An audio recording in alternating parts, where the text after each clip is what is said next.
They say the cruelest words are the ones spoken in front of witnesses. That's what Mira learned the day her mate rejected her at their mating ceremony, before the entire pack, because her womb would never quicken with life. She'd known for 2 years. The pack healer had confirmed it with apologetic eyes and gentle words that somehow made the truth hurt worse. "I'm sorry, child. Your body simply won't carry." Mira had hoped, foolishly, desperately, that love would be enough. That Thomas would stand beside her anyway. That the bond between them would matter more than her failure to provide heirs. She'd been wrong. Chapter 1. The morning of her mating ceremony dawned bright and beautiful, as if the universe itself was mocking her. Mira stood before the mirror in her childhood room, studying the female in the white dress. The gown was simple but elegant, borrowed from her mother's mating ceremony 3 decades ago. Delicate lace covered her shoulders, and the skirt fell in soft waves to the floor. Her dark hair had been woven with small white flowers, and for once, she looked almost pretty. Almost worthy of being a mate. "You look beautiful, sweetheart." Her mother appeared in the doorway, eyes already glistening with tears. Mira forced a smile. "Thank you for letting me wear your dress. It was always meant for you." Her mother crossed the room, adjusting one of the flowers in Mira's hair. "Are you nervous?" Nervous didn't begin to cover what Mira felt. Terrified might be closer. Sick with dread would be most accurate. "A little," she admitted. Her mother's expression softened with understanding. "Thomas loves you.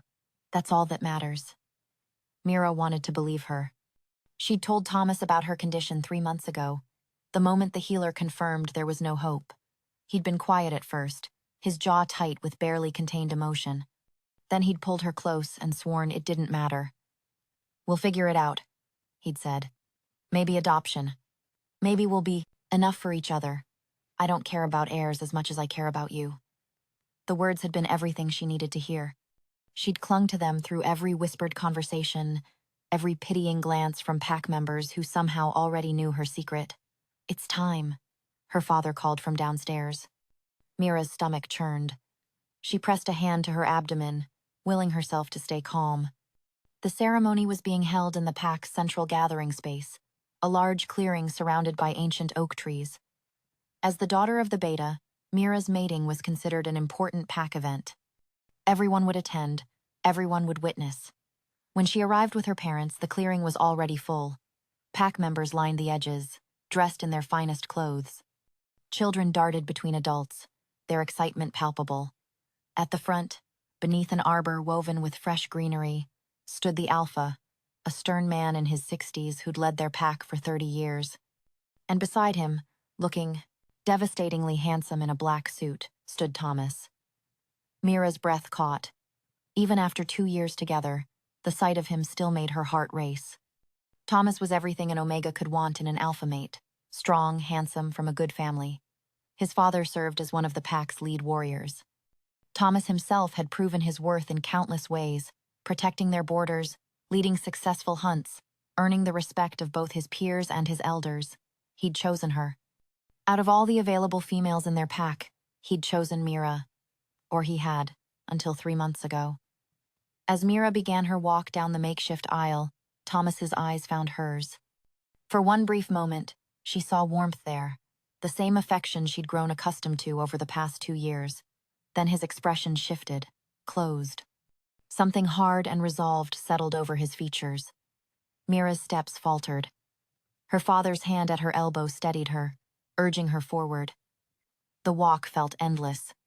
Every face she passed was familiar, neighbors, childhood friends, pack members she'd known her entire life. Some smiled encouragingly. Others wore expressions of pity that made her want to disappear. They know, she realized. Somehow, they all know. When she finally reached the arbor, her father released her arm and stepped back. Mira stood before Thomas, searching his face for reassurance. He wouldn't meet her eyes. "We are gathered here today," the Alpha began, his voice carrying across the clearing, "to witness the mating bond between Thomas Blackwood and Mira Thorne." The traditional words washed over Mira like ice water. This was wrong. Something was terribly wrong. "Thomas," the Alpha continued, "do you accept Mira as your mate?" Do you pledge to protect her, provide for her, and honor the bond between you for all the days of your life? The silence that followed stretched unbearably long. Thomas's jaw worked, his hands clenched at his sides. When he finally spoke, his voice was loud enough for everyone to hear. I cannot. Gasps rippled through the crowd. Mira felt the ground tilt beneath her feet. Thomas? Her voice came out small, broken. He still wouldn't look at her. I'm sorry, Mira. I thought I could do this. I thought love would be enough. But my family needs heirs. The pack needs strong bloodlines. You can't give me that. Each word was a knife to her chest. You said it didn't matter. You promised. I was wrong. Now he did meet her eyes, and the coldness there stole her breath. A male needs sons, daughters, a legacy. You're barren. What kind of mate would you make? The cruelty of speaking such words in front of the entire pack, making her defect public knowledge, was almost worse than the rejection itself. Please, Mira whispered, hating the desperation in her voice. Don't do this. It's already done. Thomas took a step back, physically distancing himself. I reject you as my mate, Mira Thorne. Before the pack and before the moon, I sever whatever bond might have formed between us. The formal words of rejection hung in the air like poison. Mira swayed. Her mother's anguished cry came from somewhere behind her. Her father was already moving forward, reaching for her, but she stumbled back. Defective, someone whispered in the crowd. The word spread like wildfire. Barren. Useless. What alpha would want her now? Mira turned and ran. She hiked up her mother's dress and fled through the crowd, ignoring the calls of her parents, the whispers that followed her like specters. She ran until her lungs burned and her legs gave out. She collapsed at the edge of the forest, gasping for breath, her vision blurred with tears. The white dress was ruined, stained with dirt, and torn at the hem. Much like her, she thought bitterly. Beautiful for a moment, but ultimately worthless. She didn't know how long she sat there, sobbing into her hands. Long enough for the sun to climb higher in the sky. Long enough for the ceremony clearing to empty and the pack to disperse, taking their gossip with them. When she finally lifted her head, she saw a figure standing at the edge of the trees. Tall, broad-shouldered, watching her with an intensity that should have frightened her. But Mira had no fear left. She'd used it all up. Are you going to mock me too? She called out, her voice hoarse. Everyone else has had their turn. The stranger stepped closer, and Mira's breath caught for the second time that day. He was the most beautiful male she'd ever seen. Tall, easily 6.5 feet, with a powerful build that spoke of both strength and restraint. Dark hair fell to his shoulders, and his eyes were the most striking shade of amber she'd ever witnessed. They seemed to glow in the dappled sunlight filtering through the trees. But it was the authority radiating from him that truly caught her attention. This was not simply an alpha. This was power incarnate. I heard what happened, he said, his voice a deep rumble that did strange things to her insides. The rejected bride. Mira laughed bitterly. News travels fast. It does when it involves public humiliation. He moved closer still, until he stood just a few feet away, though I find myself questioning his judgment. Don't. Mira pushed herself to her feet, swaying slightly. Don't pretend my defect doesn't matter. I can't have children. I can't give an alpha what he needs. Thomas was right to reject me. Was he? The stranger tilted his head slightly, studying her with those unsettling amber eyes. Because from where I stand, he rejected someone of remarkable courage. Courage. Mira nearly choked on the word. I'm barren, worthless. What's courageous about that? You told him the truth, even knowing it might cost you everything. The stranger's voice softened. You gave him the choice. That takes more strength than most possess. Tears threatened again. Mira blinked them back furiously. It doesn't matter. The pack knows now. No one will want me. I'll be alone. Forever. Not necessarily. Something in his tone made Mira look up sharply. The stranger was watching her with an expression she couldn't quite read. Intent. Considering. What do you mean? He stepped even closer, invading her space in a way that should have been threatening but somehow wasn't. What if I told you there was another option? A way to prove your worth has nothing to do with your womb? I'd say you're cruel to offer false hope. I never offer false hope. He reached out slowly, giving her time to pull away. When she didn't, he lifted one finger to tilt her chin up, forcing her to meet his eyes. Tell me, Mira Thorne, if you could have everything, respect, a home, a place in a pack that values you for who you are rather than what your body can do, would you take it? That's impossible. Answer the question. The command in his voice made her wolf stir for the first time since Thomas's rejection. Made something deep inside her respond with an intensity that shocked her. Yes, she whispered. I would take it, but it doesn't exist. A slow smile curved his lips. Predatory. Possessive. It does now. He released her chin, but didn't step back.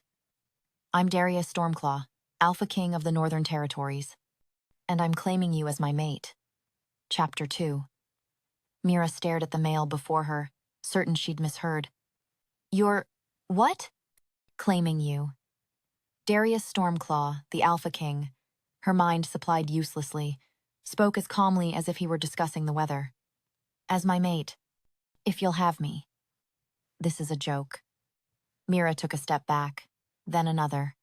Some kind of sick joke to mock the barren female who got rejected. I don't joke about mating bonds. You can't be serious. You're the Alpha King. You could have anyone. Why would you possibly want me? Darius's amber eyes tracked her movements, but he didn't pursue. Perhaps because I'm not looking for a broodmare. I'm looking for a queen. The words hit Mira like a physical blow. Queen. The title was so far beyond anything she'd ever imagined for herself that it felt like mockery. I can't give you heirs, she said flatly. Isn't that what kings need? Sons to carry on their bloodline? I have an entire pack filled with potential heirs. Darius gestured broadly. Cousins, nephews, promising young wolves who would be honored to be named my successor. What I don't have is someone who understands what it means to be judged for something beyond their control. Mira's throat tightened. You're saying you want me because I'm broken? I'm saying I want you because you're strong enough to stand here, in a ruined wedding dress, covered in dirt and tears, and still have the spirit to argue with an Alpha King. A hint of amusement colored his words. That's the kind of strength I need beside me. You don't even know me. I know enough. Darius finally closed the distance between them, moving with a predator's grace. I know you value honesty, even when it costs you everything. I know you've spent your life trying to be enough for people who couldn't see your worth. I know you're standing on the worst day of your life and you haven't once begged or pleaded or made excuses. Each observation landed with uncomfortable accuracy. Mira wrapped her arms around herself, suddenly cold despite the warm day. Why were you even here? She asked. At my pack's territory? Diplomatic visit to your Alpha. I was in his office when the ceremony began. I heard. He paused. I heard everything. The rejection, the whispers, the way they spoke about you. Shame burned through Mira. The Alpha King had witnessed her humiliation. Then you know I'm not fit to be anyone's mate, let alone a queen. I know that your former pack is filled with fools. Darius's voice hardened. And I know an opportunity when I see one. Opportunity? The word stung. Is that all this is? A chance to look magnanimous by taking in the reject? Careful, Darius said softly, dangerously. I may be offering you a choice, but I'm still an Alpha King. I don't appreciate having my motives questioned. Power rolled off him in waves. Mira's wolf, beaten down by the morning's events, tried to submit automatically. But something in Mira, some stubborn, hurt part of her, refused to back down. Then perhaps you should choose your words more carefully, Your Majesty. She practically spat the title. Because from where I stand, this looks like pity. And I've had enough of that to last a lifetime. For a long moment, Darius simply stared at her. Then, to her complete shock, he laughed. There it is, he said. That fire. That's what I want, Mira. not some submissive, grateful female who'll grovel at my feet. I want someone who'll challenge me, stand up to me, be my equal, not my subordinate. Equals? Mira shook her head. We could never be equals. You're the Alpha King. I'm a rejected Omega with no value to any pack. You have value to me. Why? She threw her hands up in frustration. Please, make me. Understand. Why would you want me? Darius was quiet for a moment, his amber eyes studying her with an intensity that made her skin prickle. When he spoke, his voice was lower, more intimate. I've been Alpha King for 15 years. In that time, I've had countless females try to catch my attention. Beautiful, fertile, from powerful families. Every one of them saw me as a prize to be won, a title to claim. Not one ever looked past the crown to see the male underneath. He stepped closer, close enough that Mira had to tilt her head back to maintain eye contact. You don't see a crown when you look at me. You see a male making an absurd offer to a female he just met. You're not impressed by my title or my power.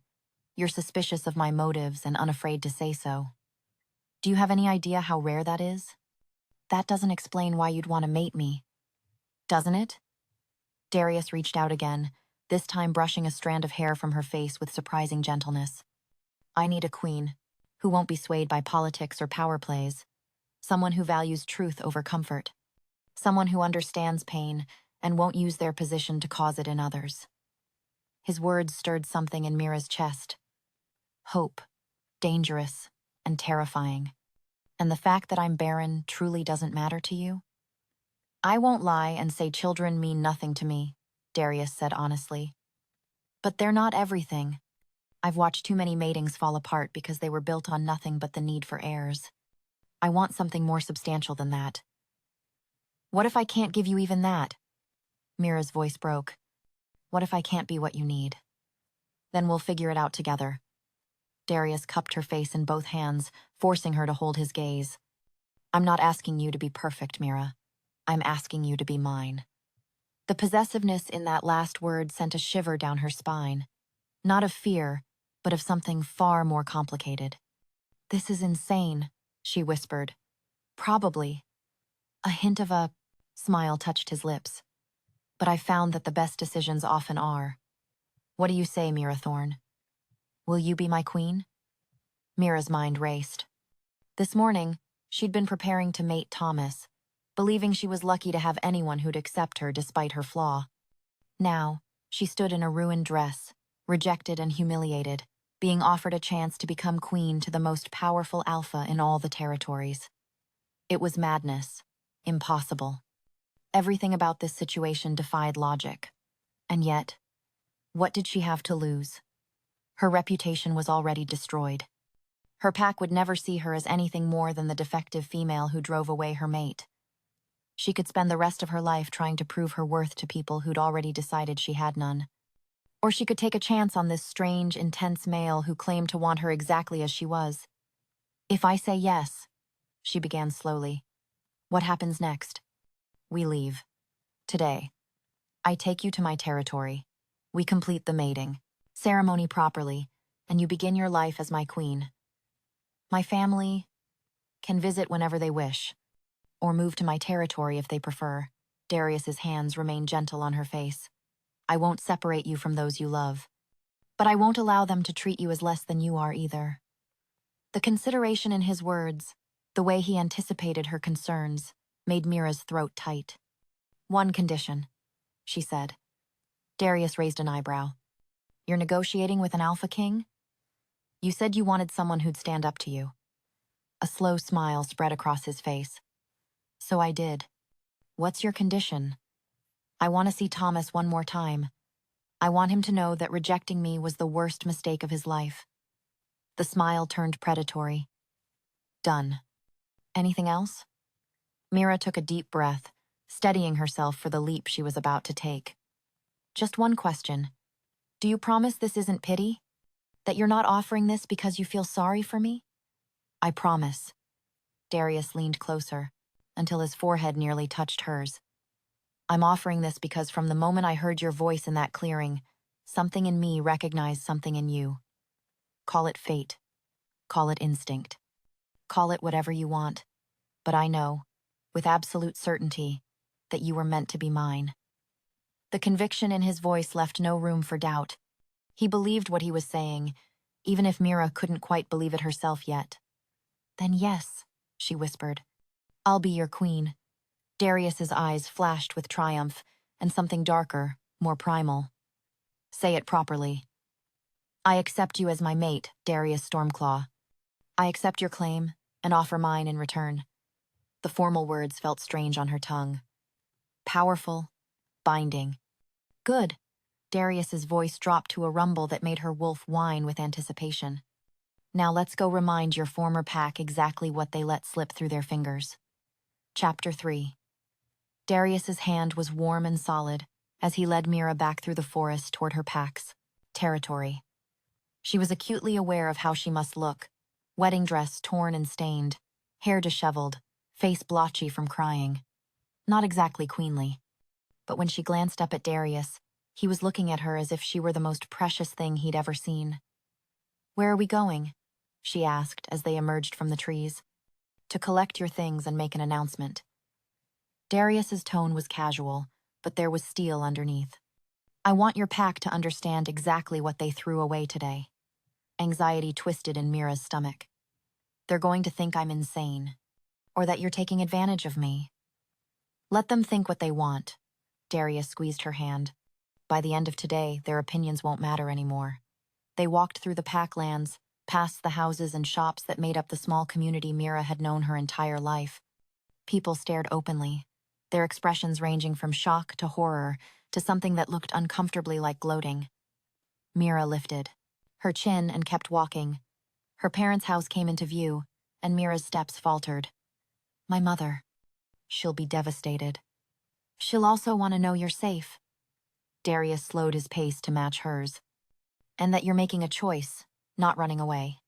The front door opened before they reached it. Mira's mother stood in the doorway, her face pale and drawn. When she saw Mira, relief and anguish warred in her expression. Mira, sweetheart, I was so worried. She broke off as her gaze landed on Darius. Recognition flickered in her eyes, followed by confusion. Your Majesty? Mrs. Thorne. Darius inclined his head respectfully. I apologize for the irregular circumstances, but I need to speak with you and your maid about your daughter. Mira's father appeared behind her mother, his expression harder.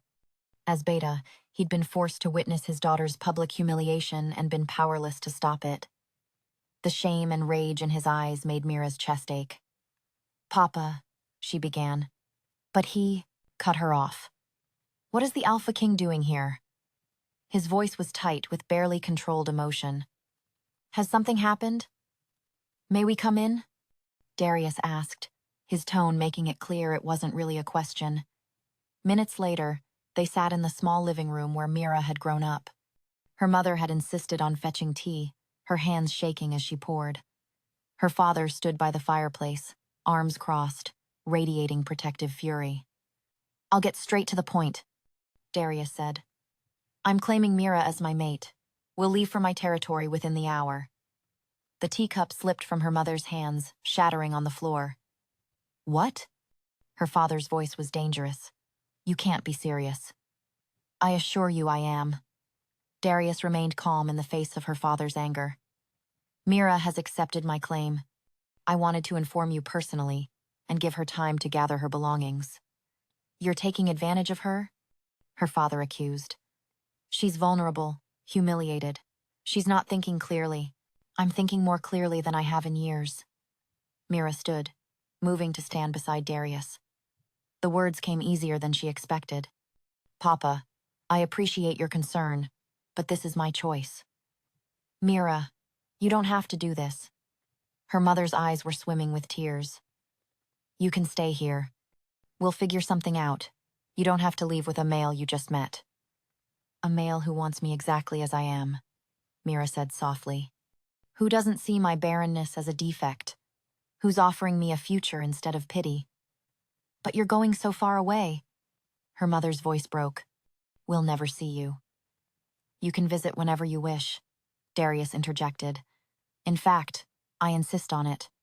Mira will need familiar faces as she adjusts to her new role. New role? Her father's eyes narrowed. What role? Queen of the Northern Territories. Darius's voice carried absolute authority. Your daughter will rule beside me.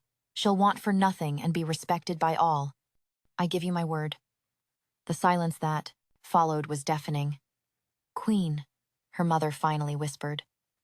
Mira, you'll be a queen? If I'm strong enough for it. Mira looked at Darius, finding reassurance in his amber eyes. Darius believes I am. I don't just believe it. I know it. Darius stood, drawing Mira close to his side.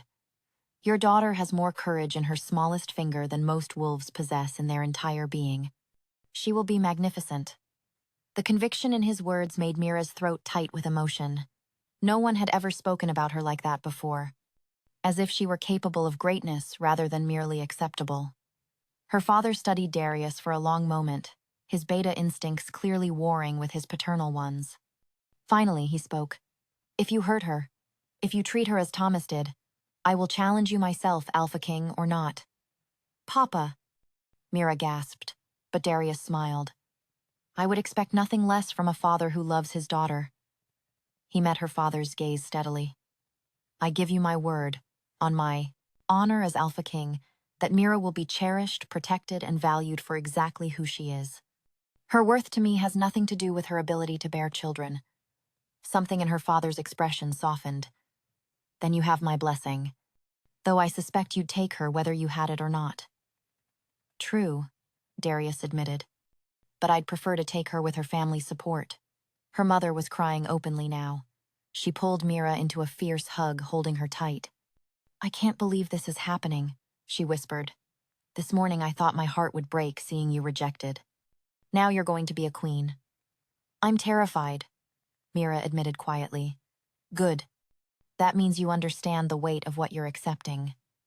Her mother pulled back, cupping Mira's face. But you're stronger than you think, sweetheart.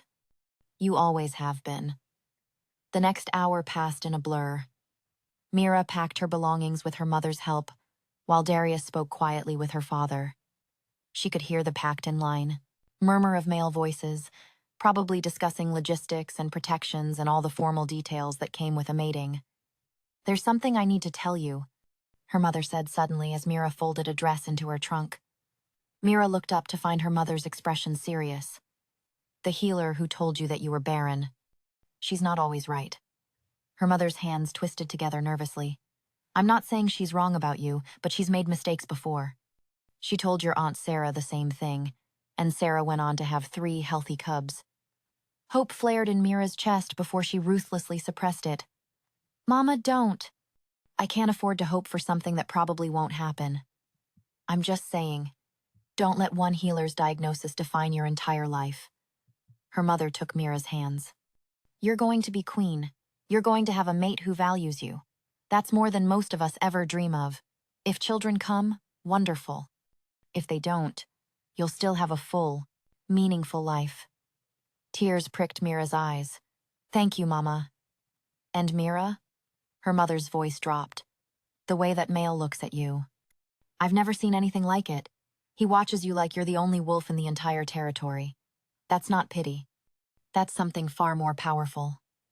Before Mira could respond, a knock at the door interrupted them. Come in, her mother called. Darius entered, his large frame filling the doorway. The car is ready. We should leave before. Before what?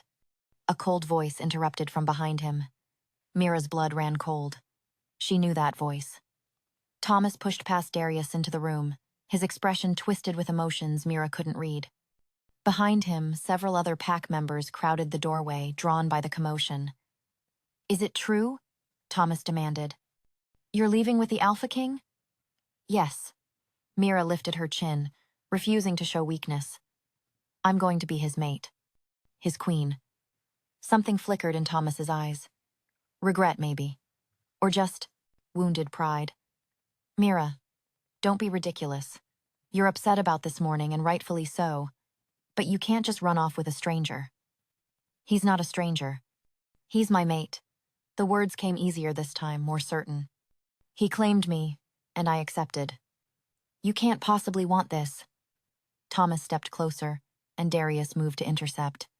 The two alphas faced each other, the air crackling with dominance and challenge. The lady's choice has been made, Darius said quietly, dangerously. I suggest you accept it.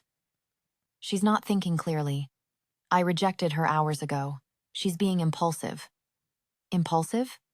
Mira's voice rose. You rejected me in front of the entire pack. You humiliated me. You called me worthless because I can't bear children.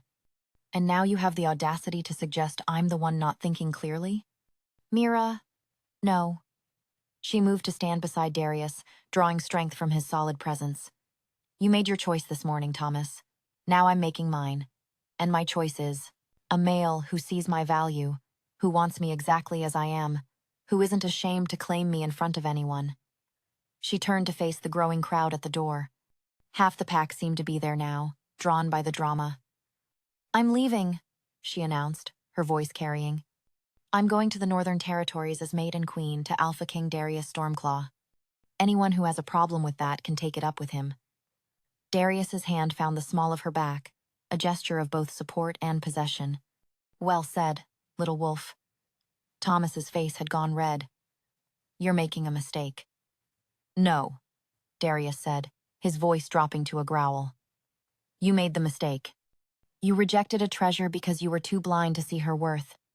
That's a mistake you'll have to live with for the rest of your life. He turned to Mira, his expression softening. Ready?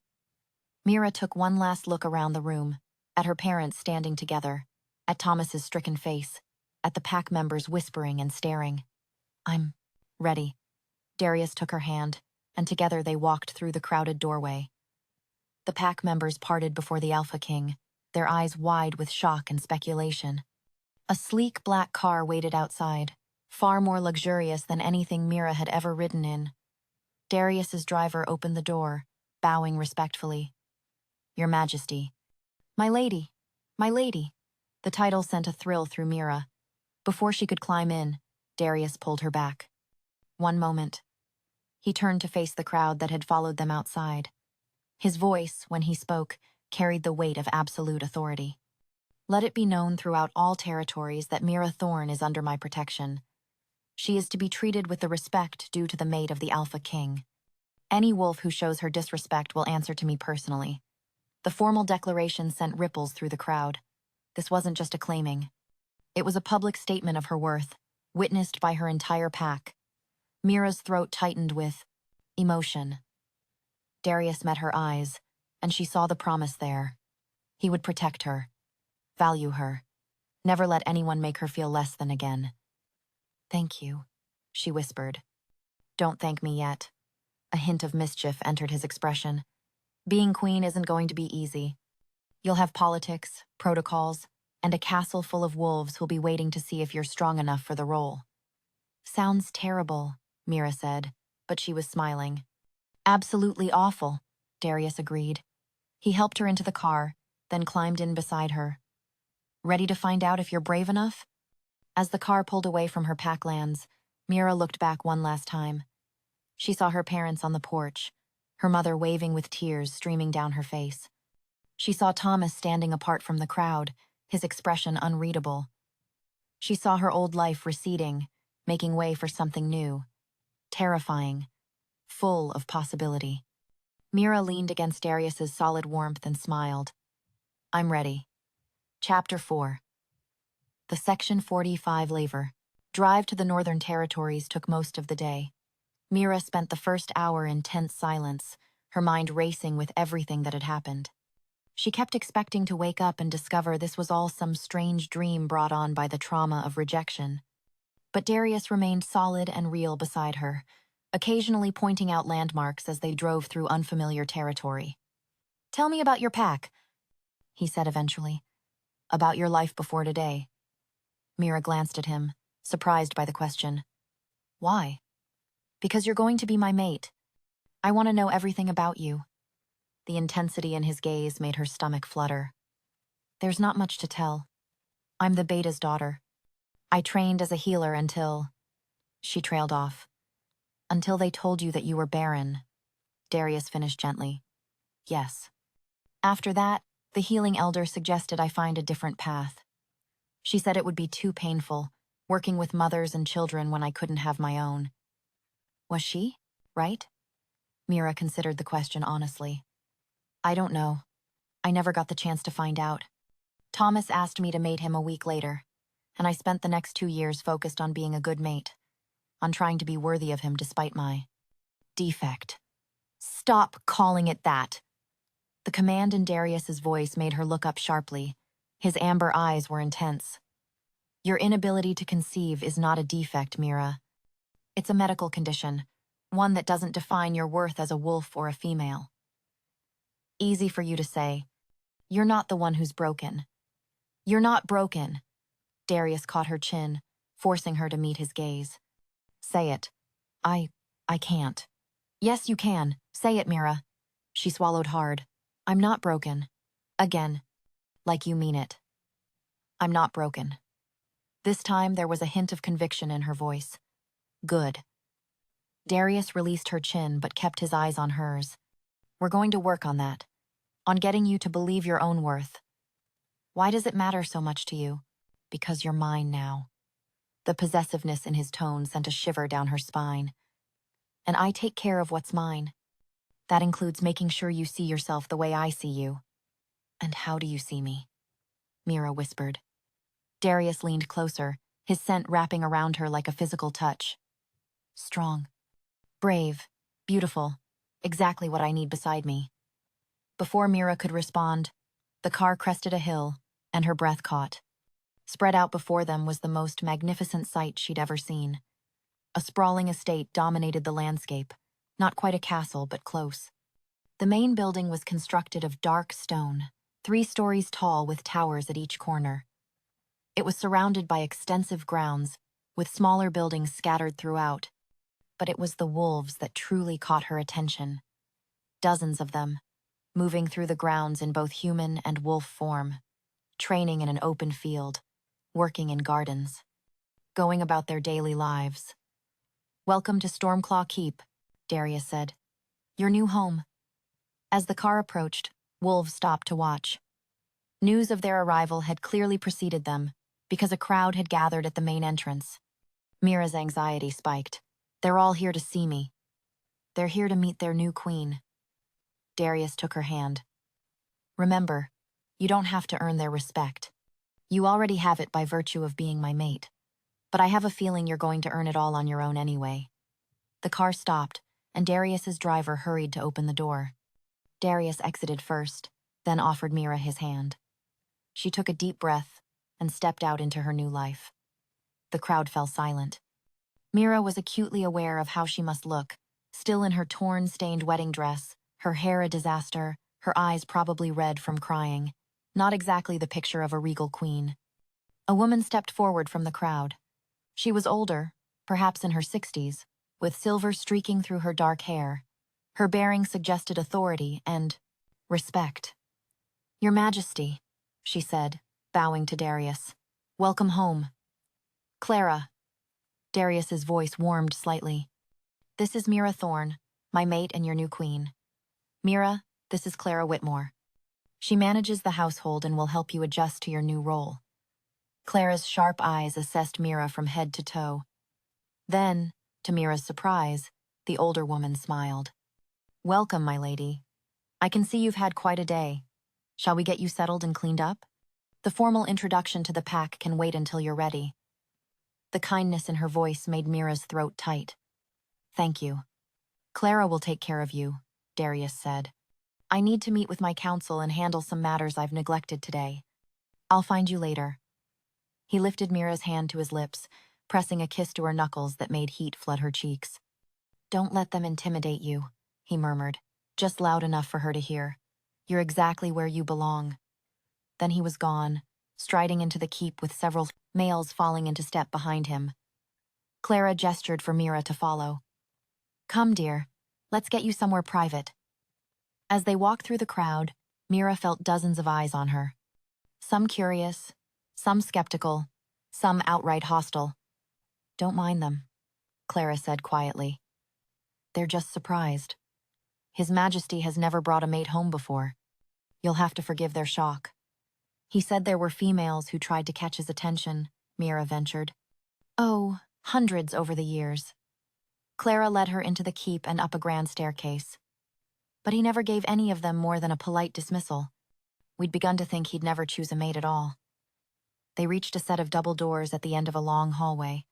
Clara pushed them open, revealing a suite of rooms that took Mira's breath away. The main chamber was enormous, with soaring ceilings and tall windows that flooded the space with light. A massive bed dominated one wall, covered in rich fabrics and deep jewel tones. Doorways led to what appeared to be a bathing room and a dressing area. These are the Queen's chambers, Clara explained. They've been empty for 15 years, since the old Queen passed. His Majesty's rooms connect through that door. She pointed to a heavy wooden door on the far wall. I took the liberty of having a bath drawn for you. Your luggage will arrive shortly, but I can provide something for you to wear in the meantime. Clara's expression gentled. You look exhausted, dear. Why don't you bathe and rest? I'll have food sent up. Thank you, Mira managed. You're very kind. I've been with this pack for 40 years. I know what it's like to be the newcomer everyone's watching. Clara moved toward the door, then paused. His Majesty chose well. I can see that already. After she left, Mira stood in the center of the opulent room, struggling to process everything that had happened.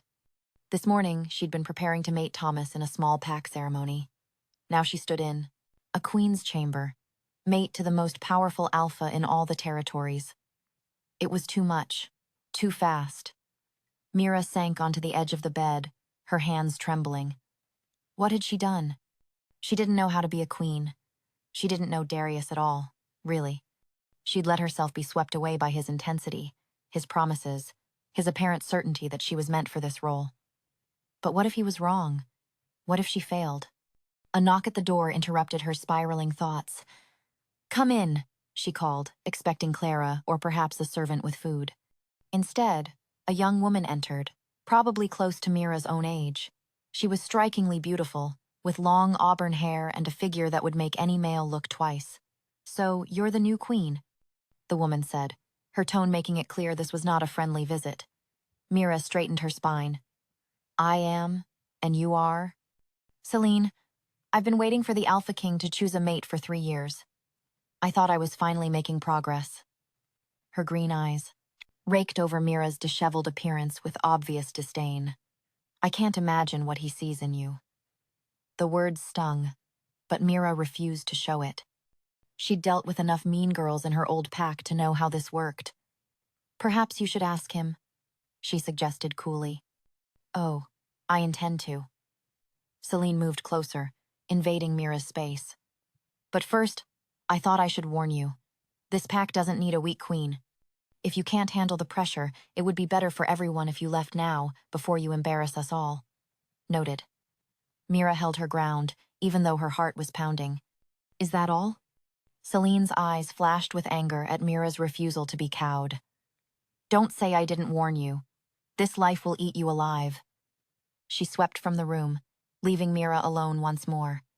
This time, when Mira sank onto the bed, it wasn't out of anxiety. It was out of determination. She'd survived Thomas's rejection. She'd survived her pack's judgment. She could survive one jealous female, trying to scare her away. Darius had chosen her, had claimed her publicly and brought her to his home. The least she could do was try to be worthy of that faith. Mira stood and headed for the bathing room. It was time to wash away the old Mira, the rejected, pitied one, and figure out who the new Mira would become. Chapter 5.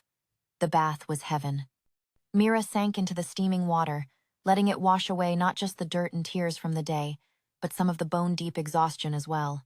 Someone had left expensive soaps and oils beside the tub. Mira used them liberally, washing her hair twice and scrubbing her skin until it felt new. When she finally emerged, wrapped in a fluffy robe that had been hanging on the door, she found that her luggage had indeed arrived. But so had something else, an entire wardrobe worth of new clothes hanging in the dressing room. Mira ran her fingers over the fabrics. Silks, soft wools, fine linens. Everything was in rich colors and clearly expensive. His Majesty had them prepared when he decided to claim you. Clara's voice came from the doorway. Mira hadn't heard her enter. I hope they fit. We estimated your size. When he decided? Mira turned. You're saying he planned this? That he intended to claim me before he even met me? Clara's expression was carefully neutral. The Alpha King does nothing on impulse, my lady. If he claimed you, he had his reasons. The revelation left Mira unsettled. She'd thought Darius had made a spontaneous decision, moved by witnessing her rejection, but if he'd planned it beforehand. Why? She asked. Why me? That's a question only His Majesty can answer. Clara moved to help Mira select a dress. For now, you should eat and rest. Tomorrow will come soon enough, and with it, your formal introduction to the pack. The dress Clara chose was beautiful, but not ostentatious. A deep blue that brought out Mira's eyes, with a simple cut that flattered her figure. When Mira was dressed, and her hair, dried and braided, Clara stepped back with an approving nod. You'll do nicely. Now, let me show you something. She led Mira to a full-length mirror. The female looking back was barely recognizable from the one who'd been rejected that morning. She looked regal, put together, like someone who might actually be able to handle being queen. See? Clara said softly. You already look the part. The rest will come with time. A knock at the door made them both turn. Clara answered it, speaking quietly with whoever was outside, then returned. His Majesty requests your presence in his study, if you're feeling up to it. Mira's stomach flipped. Now? Only if you're ready. I can tell him you need more time. Mira considered it. Part of her wanted to hide in this beautiful room and pretend the outside world didn't exist. But hiding wouldn't help her adjust to her new reality. I'll go. Clara smiled. Good. I'll take you there. The keep was a maze of corridors and staircases. Clara led. Mira through them with practiced ease, pointing out important locations along the way. The Great Hall is where formal pack gatherings are held. The kitchens are through that door, feel free to visit any time. The training grounds are outside to the east, and this, she stopped before an ornate wooden door, is His Majesty's study. Mira took a deep breath. Clara knocked, and Darius's voice called, Enter. The study was masculine and surprisingly cozy. Bookshelves lined the walls, and a fire crackled in the hearth. Darius sat behind a massive desk, papers spread before him, but he rose immediately when he saw Mira. Thank you, Clara, he said, dismissing the older woman with a nod. When they were alone, he came around the desk, his eyes drinking in Mira's appearance. You look better, he observed. Rested. I feel human again. Or wolf. You know what I mean. A hint of a smile touched his lips. I do. He gestured to a pair of chairs near the fire. Sit with me, we need to talk. That didn't sound promising. Mira settled into one of the chairs, trying not to fidget with her dress. Darius took the other chair, angling it so he faced her directly. I owe you an explanation. Clara said you planned to claim me, that it wasn't spontaneous. She's correct. Darius leaned back, his amber eyes never leaving hers. I've known about you for weeks, Mira. I've been watching your pack, observing you. The admission should have frightened her. Instead, Mira found herself strangely calm. Why? Because 3 months ago, I received a letter from your pack's healer, the same one who diagnosed you as Barren. Mira sat up straighter. What? Why would she write to you? She was concerned. She'd witnessed your mate's growing resentment toward you and feared what might happen. She knew I was looking for a queen and thought. He paused. She thought we might be well-suited. An arranged match?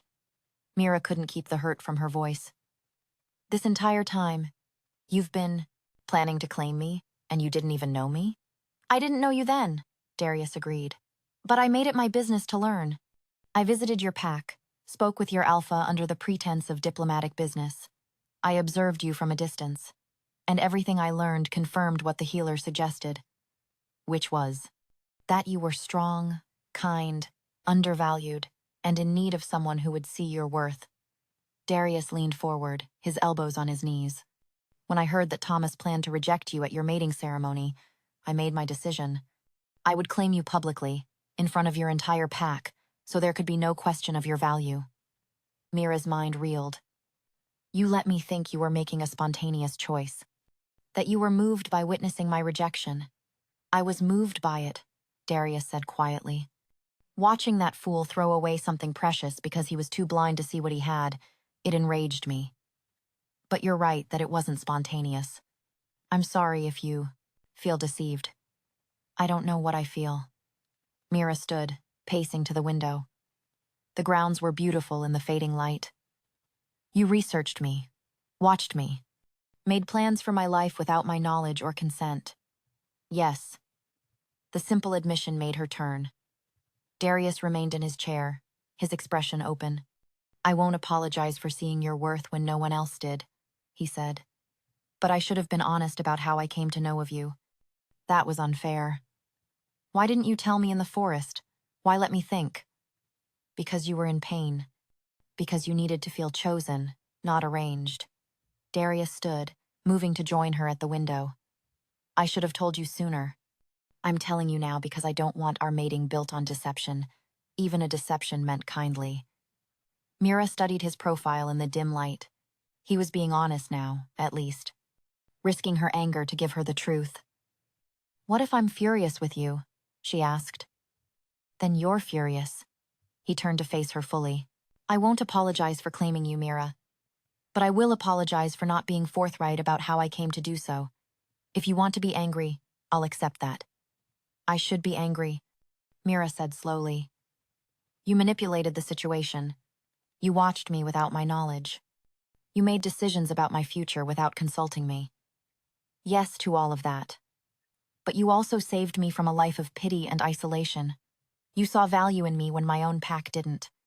You offered me something I never dreamed I could have. She took a deep breath. So I don't know if I'm angry or grateful or both. You can be both, Darius said softly. Emotions aren't simple, especially not the ones surrounding us. Us. Mira tested the word. We're really doing this? Mating?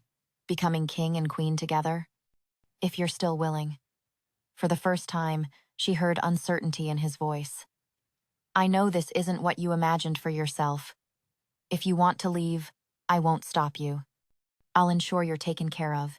Give you a settlement. Find you a place in a neutral pack. You'll never want for anything. The offer was genuine. She could hear it in his voice, see it in his eyes. He would let her go if she asked. Mira thought about her options. She could return to her old pack, forever marked as the rejected female. She could start fresh somewhere neutral, always wondering what might have been. Or she could stay here, with this complicated, intense male who saw her as worthy of being queen. The choice, when she really considered it, was obvious. I'm not leaving, she said. But I have conditions. Darius's eyes flashed with something that looked like relief and pride. Name them. First, no more secrets. If there's something I need to know, you tell me. No protecting me from the truth because you think it's kinder. Agreed. Second, I'm going to make mistakes. I don't know how to be a queen. I'm going to need patience and guidance, not judgment. You'll have it. Third, Mira hesitated then, pushed forward. Give me time before we complete the mating bond. I need to know you, really know you, before we take that final step. This time, Darius was quiet longer before responding. How much time? I don't know. Until it feels right. Until I'm sure this is real and not just a rescue. I can accept that, Darius said finally. Though I won't pretend it will be easy. My wolf wants to claim you completely, stake a permanent claim that no one can question. Your wolf will have to be patient. Apparently, a hint of humor entered his expression. Anything else? Just one more thing. If I'm going to be queen, I need a purpose. Something beyond just standing beside you and looking regal. I need to contribute, to be useful. You already are useful. You're my mate, my queen. That's not enough. Mira moved closer to him, needing him to understand. I spent 2 years trying to be enough for Thomas by simply existing. I won't do that again. I need meaningful work. Something that matters. Darius studied her for a long moment. Then he smiled, slow and approving. I have just the thing, but it will have to wait until after your formal introduction tomorrow. For now, you should rest. Tomorrow will be challenging. Why? What happens tomorrow? You meet the pack properly, and they decide whether you're worthy of being their queen. Chapter 6. Mira barely slept that night. She lay in the enormous bed, staring at the ceiling, her mind racing with everything that had happened in a single day. Rejected, claimed, transported to a new territory, given a new identity as queen. It was too much for any wolf to process, let alone one who'd spent her entire life being told she wasn't enough. Around midnight, she heard movement from Darius's chambers beyond the connecting door. His footsteps were heavy, restless. Apparently, he couldn't sleep either. Mira almost went to him, almost knocked on that door and sought comfort in his presence. But she held herself back. She'd asked for time, for space to figure out who she was, before binding herself completely to him. Going to him now would undermine that. When dawn finally came, Mira rose and dressed with care. Clara had left out a gown fit for a queen, deep emerald silk that flowed like water, with intricate embroidery at the bodice and sleeves. When Mira looked at herself in the mirror, she barely recognized the female staring back. You look every inch a queen, Clara said when she arrived to help with Mira's hair. The older woman wove Mira's dark hair into an elaborate braid, leaving soft tendrils to frame her face. Nervous? Terrified, Mira admitted. Good. If you weren't nervous, I'd worry about your survival instincts. Clara pinned the last section of hair. The pack will be watching for weakness, especially the females who wanted His Majesty for themselves. But they'll also be watching for strength. Show them you're not intimidated even when you are. Fake it until I make it? Precisely. Clara stepped back, surveying her work with satisfaction. His Majesty is waiting for you in the Great Hall. Are you ready? No. Yes. The Great Hall was massive, with soaring ceilings and tall windows that let in streams of morning light. At least 200 wolves filled the space, all turning to watch as Mira entered. Darius stood at the front, magnificent in formal attire. When he saw Mira, something flashed in his amber eyes. Pride, possession, hunger. He extended his hand, and Mira crossed the hall to take it, acutely aware of every eye upon her. You look stunning, he murmured, his voice too low for anyone else to hear. I look terrified. Same thing. He squeezed her hand gently. Just follow my lead. Darius turned to face the assembled pack, his voice carrying easily through the hall. My wolves, today I present to you your new queen. Mira Thorne has accepted my claim and will stand beside me as mate and ruler of the Northern Territories. Murmurs rippled through the Rees and Rees out of Lily. Crowd. Not all approving. Some of you may have heard rumors about her past, Darius continued, his tone hardening. Let me be clear. Mira's worth to this pack has nothing to do with her ability to bear children. She stands here because she possesses the qualities I value most in a queen: courage, honesty, and an unshakable sense of her own worth. Mira's throat tightened. He was defending her publicly, making it clear that her barrenness was known and irrelevant.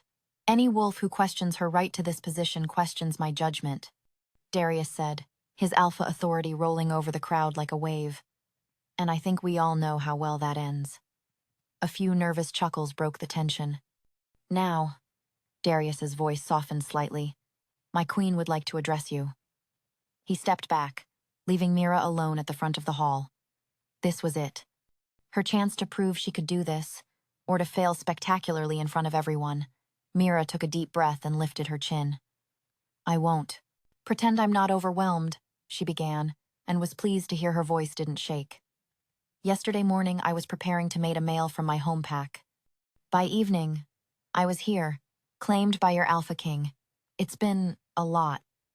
A few sympathetic smiles appeared in the crowd. I know many of you are skeptical. Why would the Alpha King choose me? What do I bring to this pack? Those are fair questions, and honestly, I'm still figuring out the answers myself. Mira's gaze swept across the assembled wolves. But I can tell you this. I understand what it's like to be judged for something beyond your control. I know how it feels to have your worth measured by a single characteristic and found wanting. And I promise you, as your queen, I will never make any member of this pack feel that way. She paused, letting the words sink in. I'm not asking you to accept me immediately. I'm asking you to give me a chance to prove myself, to show you that your Alpha King's faith in me isn't misplaced. Silence stretched for a long moment. Then, from the back of the hall, an older male stepped forward. What about heirs? He called out. If you can't give the Alpha King sons, how will the succession be secured? Before Mira could respond, Darius moved to her side, his presence both protective and powerful. The succession is my concern, not yours, Marcus, he said firmly. This pack has plenty of strong wolves who could be named heir. My mating choice isn't about producing cubs. It's about finding a partner worthy of standing beside me. With all due respect, Your Majesty, another voice called out. A queen who can't provide heirs is... Enough. The command in Darius's voice silenced the entire hall. I will say this once, and I expect it to be understood throughout the pack. Mira is my chosen mate. She is your queen. Anyone who cannot accept that is welcome to leave this pack and find another. The threat hung in the air.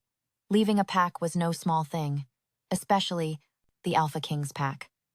However, Darius continued, his tone softening slightly, I understand this is an adjustment, which is why I'm implementing a new role within the pack structure. Mira will serve as the pack advocate. Mira's head whipped toward him. This was the first she'd heard of this.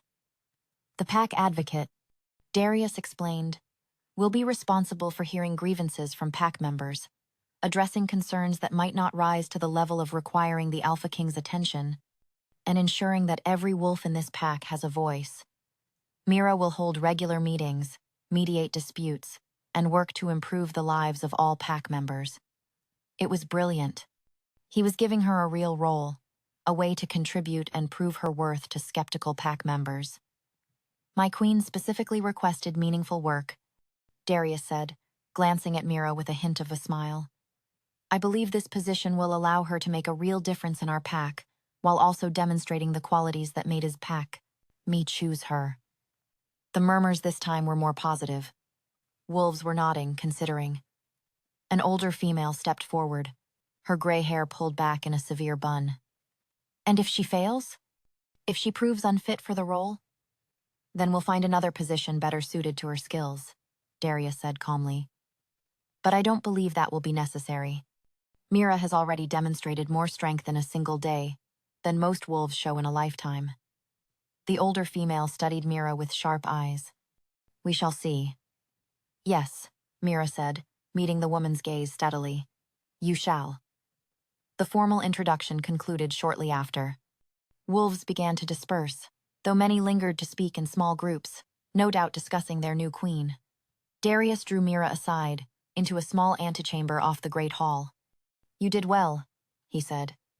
You should have warned me about the pack advocate role. Would you have said yes? Mira considered. Probably not. I would have been too scared of failing. Exactly. Why I didn't tell you. Darius's hand settled on her shoulders, warm and grounding. You're stronger than you think, Mira. You just need chances to prove it to yourself. What if I'm not? What if I can't do this? Then we'll figure it out together. He pulled her closer, until her forehead rested against his chest. But I believe in you, even if you don't believe in yourself yet. Mira allowed herself to lean into his strength for a moment. He smelled of pine and leather and something uniquely him. Her wolf stirred, drawn to his presence in a way that should have frightened her, but instead felt inevitable. I need to visit my first pack advocate meeting, she said reluctantly, pulling back. Clara scheduled it for this afternoon. Apparently there's already a list of wolves wanting to speak with me. Already? Darius raised an eyebrow. Word spreads fast. Or they want to test me right away, see if I'm really up for this. Either way, it's a chance to prove yourself. Darius caught her hand, bringing it to his lips. Go show them what you're made of, my queen. The title sent a thrill through her every time he said it. Chapter 7. The Pack Advocate office was a medium-sized room off the main administrative wing, with large windows overlooking the training grounds. Clara had furnished it simply but comfortably. A desk, several chairs, filing cabinets, and a small sitting area for more informal conversations. 15 wolves signed up for appointments today. Clara informed Mira, handing her a neatly organized schedule. I tried to limit it to 5, but word got out quickly. 15? Mira's stomach dropped. I don't even know what I'm doing yet. You'll figure it out. I'll be right outside if you need anything. Clara squeezed her shoulder. Your first appointment is here. Shall I send her in? Mira barely had time to nod before a young woman entered. She was probably in her early 20s, with anxious eyes and nervous hands that wouldn't stop fidgeting, with her dress. Your Majesty, she said, dropping into a curtsy that was more of a collapse. Please, just Mira is fine when we're in private. Mira gestured to the chair across from her desk. What's your name? Beth. Beth Miller. The young woman perched on the edge of the chair. I wasn't sure if I should come. I mean, you just got here, and I don't want to bother you. But Clara said you were taking appointments, so I thought... Beth, Mira interrupted gently. Take a breath. You're not bothering me. That's why I'm here. What can I help you with? Beth's hands twisted together. It's my mate. We've been together for 3 years, and we want to have a formal mating ceremony. But his family says we have to wait because my family isn't. Well, we're not high-ranking. My father works in the kitchens, and my mother is a seamstress. His family thinks he should mate someone from a warrior family. Mira's chest tightened with understanding.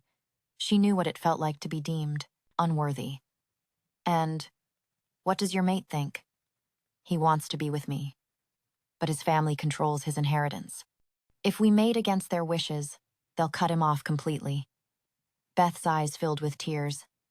I don't care about the money, but he does. Not for himself, but for our future cubs. He wants to provide for them, and he can't do that if his family disowns him. Does the Alpha King have a policy about arranged matings? Mira asked. There's no formal policy. Most families work it out themselves.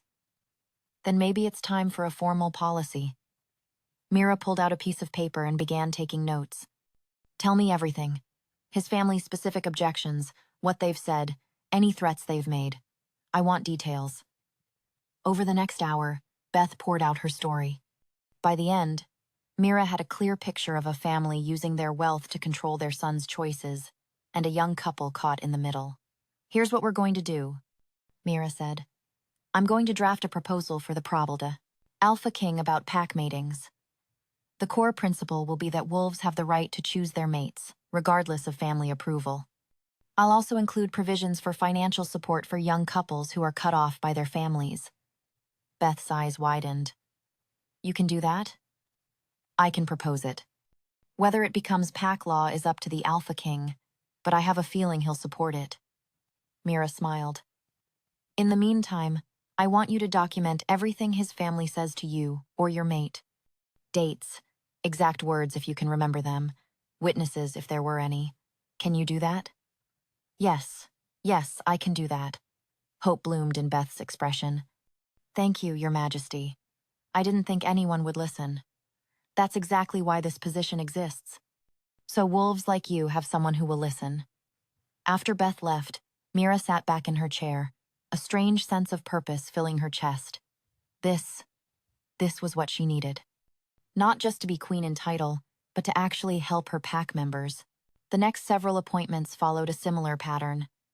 A male concerned about safety conditions in the mines. A mother worried about her son being bullied in the training program. An elderly wolf who felt the pack wasn't doing enough to care for aging members who could no longer contribute physically. Each wolf who entered her office left feeling heard, often with concrete action items Mira promised to pursue. By the time her last appointment of the day arrived, Mira was exhausted but energized. She was making a difference. She was being useful. Then Celine walked into her office. The auburn-haired beauty who'd confronted Mira the previous day looked even more hostile in the light of day. She took the chair across from Mira without being invited and crossed her legs with deliberate grace. I didn't know you had an appointment, Mira said carefully. I didn't. But Clara said you were seeing pack members who needed to speak with you, and I definitely need to speak with you. About? About the fact that you're completely unfit to be queen. Celine's green eyes were cold. You've been here less than 2 days. You don't know our pack, our customs, our history. Yet you're already making promises you can't keep and meddling in matters you don't understand. Mira felt her temper stir, but kept her voice level. Is there a specific concern you'd like to address? Or did you just come here to insult me? I came here to tell you what everyone is too polite to say. You're a charity case. The Alpha King felt sorry for you, so he claimed you. But pity isn't a foundation for a mating, and it's certainly not a foundation for a queen. The words struck deeper than Mira wanted to admit, hitting her own insecurities with uncomfortable accuracy. Are you finished? Mira asked. No. Celine leaned forward. I've been in this pack my entire life. I've trained as a warrior. I know every family, every tradition, every political alliance. I would have made an excellent queen. But, instead, the Alpha King chose a broken little Omega who can't even fulfill the most basic expectation of a mate. Careful, Mira said softly, dangerously. You're coming very close to disrespecting your Alpha King's judgment. I'm stating facts. You're Barren. You can't give him heirs. What kind of queen can't? Get out. The command in Mira's voice surprised even herself. Celine blinked, clearly not expecting the challenge. Excuse me? I said get out. This office is for pack members who need help, not for bitter females who want to tear down someone they see as a threat. Mira stood, her wolf rising to the surface. If you have a legitimate concern about pack business, you're welcome to return with it. But I will not sit here and let you insult me in my own office. Your office? Celine laughed harshly. You've been here one day. This isn't your office. This isn't your pack. You're nothing but a temporary fixture until the Alpha King realizes his mistake. Perhaps. Mira moved around the desk, deliberately invading Celine's space. But until that happens, I am your queen. And you will show me the respect that position demands, whether you think I deserve it or not. For a moment, the two females faced each other, power crackling in the air between them. Then Celine stood abruptly. This isn't over. I expect not. But next time you want to confront me, do it privately. Not in my office during working hours. Celine stormed out, slamming the door behind her. Mira sank back into her chair, her hands trembling slightly. She'd just made an enemy. A powerful, beautiful enemy who clearly wanted Darius for herself. That was well handled, Clara said from the doorway. Mira hadn't realized she'd been listening. Was it? I just antagonized someone who's clearly influential in this pack. You stood your ground against someone trying to bully you. That's exactly what a queen needs to do. Clara entered the office properly. Celine has been circling the Alpha King for years. She's not going to accept you easily. But you showed her, and anyone else who was watching, that you're not going to be intimidated. People were watching? Half the pack, probably. Word will spread that the new queen has a spine. That's a good thing. Mira wasn't so sure. But before she could dwell on it, Clara handed her another folder. These are the proposals you promised to draft today. I took the liberty of pulling relevant pack law and precedents. You'll want to present these to His Majesty soon, while the issues are fresh. Present them? To Darius? He is the Alpha King. All new policies have to go through him. Clara smiled. Consider it practice for the political aspect of being queen. After Clara left, Mira stared at the folder. The weight of what she'd taken on was starting to sink in. She wasn't just Darius's mate. She was a leader in her own right, with responsibilities and expectations that extended far beyond looking pretty and standing beside him. It was terrifying and exhilarating. Mira opened the folder and began to work. Chapter 8. Mira worked late into the evening, drafting proposals based on the concerns she'd heard. By the time she finally made her way back to her chambers, her hand was cramped from writing, and her mind was buzzing with policies and precedents. She found Darius waiting for her, lounging in one of the chairs by her fireplace, as if he had every right to be there. "Don't you have your own rooms?" she asked, but there was no heat in the words. "I do, but they're significantly less interesting without you in them." His amber eyes tracked her movements as she set down her folders. "How was your first day as pack advocate?" "Overwhelming, exhausting, wonderful," Mira sank into the chair across from him. I saw 15 wolves. Every single one of them had legitimate concerns that no one had addressed. Because there was no one to address them to before, Darius said. The Alpha King handles major disputes and political matters. But the everyday concerns of pack members often fall through the cracks. Not anymore, Mira pulled out her proposals. I drafted 3 new policies based on what I heard today. I need your approval to implement them. Interest flickered in Darius's expression. Show me. Mira walked him through each proposal. Mating rights for all pack members regardless of family objections, improved safety conditions in the mines, and expanded support for elderly pack members. Darius listened intently, asking questions, pushing back on a few points, but ultimately nodding his approval. These are good, he said finally. Well-reasoned, practical, and addressing real needs. I'll have my council review them, but I don't foresee any problems. Pride swelled in Mira's chest. Really? Really. Darius leaned forward. You did excellent work today, Mira. The pack is buzzing with talk of their new queen who actually listens to them. They're also buzzing about Celine confronting me in my office. Ah, I heard about that too. Darius's expression darkened. Should I speak with her? No, I handled it, and I'll continue handling it. You told me being queen meant standing on my own. I can't do that if you fight my battles for me. Even when those battles involve females who want to tear you down out of jealousy. Especially then. Mira met his gaze steadily. I need the pack to respect me because I've earned it, not because you forced them to show it. Darius was quiet for a long moment, studying her with an intensity that made her skin warm. You're more than I hoped for, he said finally, his voice low. What does that mean? I chose you because I saw potential. Strength hidden beneath self-doubt. But I didn't expect you to step into this role so completely, so quickly. He stood, moving to stand before her. You're not just surviving here, Mira. You're thriving. The praise made her throat tight. I'm trying, but there's so much I don't know. I'm making it, up as I go. We all are, even Alpha Kings.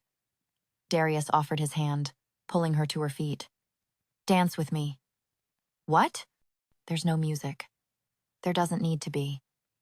He drew her close, one hand at her waist, the other holding hers. Just, let me hold you for a moment. They swayed together in the quiet room, and Mira felt something shift between them. This wasn't the intensity of their first meeting, or the politics of pack leadership. This was something softer, more intimate. You confuse me, she admitted quietly. How so? One moment you're this powerful Alpha King who commands respect from everyone. The next, you're standing in my room asking to dance with no music. I'm both of those things, Darius said. With you, I don't have to choose. I can be the king and the male, the leader and the mate. Mate. The word hung between them, loaded with implications. We're not fully mated yet, Mira reminded him. No, but we will be, eventually. His hand tightened at her waist. When, then you're ready. When you trust that this is real, and not just a rescue or a political arrangement. What if it takes a long time? Then it takes a long time. Darius pulled back slightly to look at her. I'm immortal, Mira. I have time. And you're worth waiting for. The conviction in his voice made her chest ache. How did he do that? Make her feel so valued, so seen. Celine said I'm a charity case, that you only claimed me out of pity. Celine is wrong. Darius's voice hardened. I didn't claim you out of pity. I claimed you because you're exactly what I need. What this pack needs. How can you be so sure? Because I've been alone for 15 years, and I've met thousands of wolves in that time. None of them made me feel what you do. His hand came up to cup her face. From the moment I heard your voice in that clearing, something in me recognized. Something in you. My wolf knew before I did that you were meant to be mine. Your wolf? Mira repeated. Not you? Both of us. All of me. His thumb stroked her cheek. Can you feel it? This pull between us?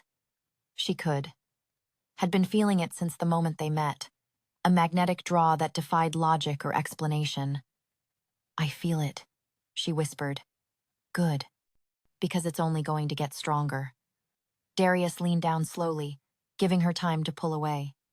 When she didn't, his lips brushed hers, soft, questioning, nothing like the aggressive claiming kiss she might have expected from an alpha. Mira's eyes fluttered closed. She let herself sink into the sensation, into the gentleness of his touch, and the barely restrained power she could sense beneath it. When he pulled back, they were both breathing harder. "I should go," Darius said, though he made no move to leave. "Before I forget my promise to give you time. Stay." The word escaped before Mira could think better of it. "Just stay and talk with me. Tell me about yourself, your life before you became Alpha King." Surprise flickered across his face. "You really want to know?" "I do. You know everything about me. You researched me, watched me. But I know almost nothing about you, except that you're powerful and apparently patient enough to wait for a skittish mate who keeps asking for more time." A smile tugged at his lips. "Skittish? Is that how you see yourself? Right now?" "Yes." Mira moved to sit on the edge of her bed, tucking her legs under her. "So talk to me. Help me know you." Darius settled into a chair, close enough to maintain connection but far enough to keep himself in check. "What do you want to know?" "Everything. Start at the beginning." So he did. Darius told her about growing up in a smaller pack, the son of a respected but not particularly powerful warrior. About discovering his alpha strength early and being trained for leadership from adolescence. About the day the old Alpha King visited his pack, recognized his potential, and took him as a ward. "I was 15, Darius said. Terrified and honored in equal measure. The Alpha King had no heirs of his own. He was looking for someone to train as his successor. And he chose you. He chose several young alphas, actually. It was a competition, though he never put it that way. Over the next 10 years, he taught us everything about leadership, politics, warfare, pack management. One by one, the others were dismissed. Either they chose to leave or proved unfit for the role. By the time I was 25, I was the only one left. You must have been proud." "I was terrified," Darius admitted. The weight of the Northern Territories, thousands of wolves depending on one male to lead them properly. I wasn't sure I was ready. But you were. I learned to be. The old king died when I was 26. I took his place and spent the next 15 years trying to live up to his legacy." 15 years, Mira repeated. "You've been Alpha King since you were 26? That makes you 41. He watched her carefully. "Does that bother you?" "Why would it?" "I'm 24. That's a fairly normal age gap for mates. Some females might be intimidated by an older mate." "I'm intimidated by plenty about you," Mira said honestly. "Your age isn't one of those things. Your power, yes. Your certainty, absolutely. The way you look at me like you can see straight through to my soul, definitely. But your age? That's the least of my concerns." Darius's expression softened. "The way I look at you. Like you know something I don't. Like you've already decided exactly how this is going to end." "Maybe I have."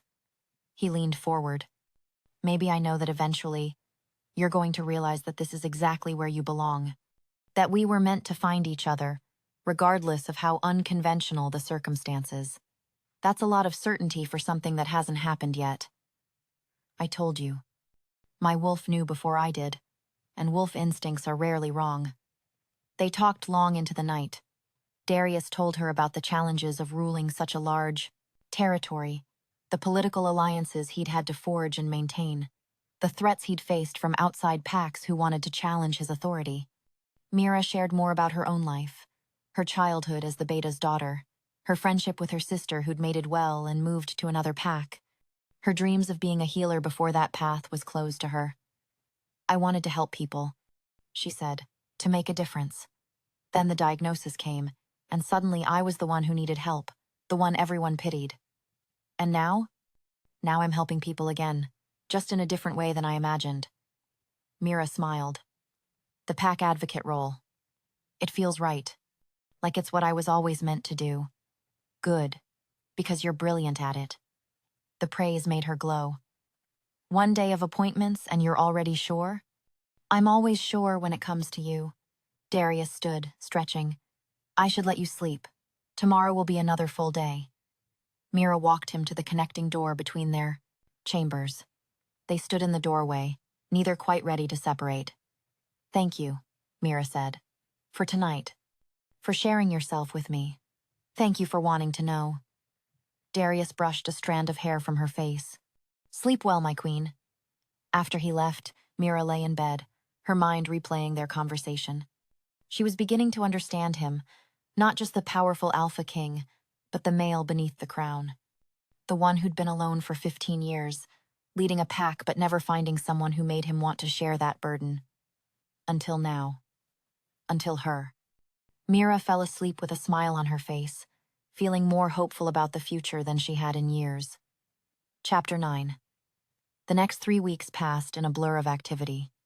Mira's days fell into a rhythm, mornings spent in pack advocate meetings, afternoons reviewing proposals and policies with Darius or his council, evenings, either attending formal pack gatherings or stealing quiet moments alone with her mate, because that's what Darius was becoming.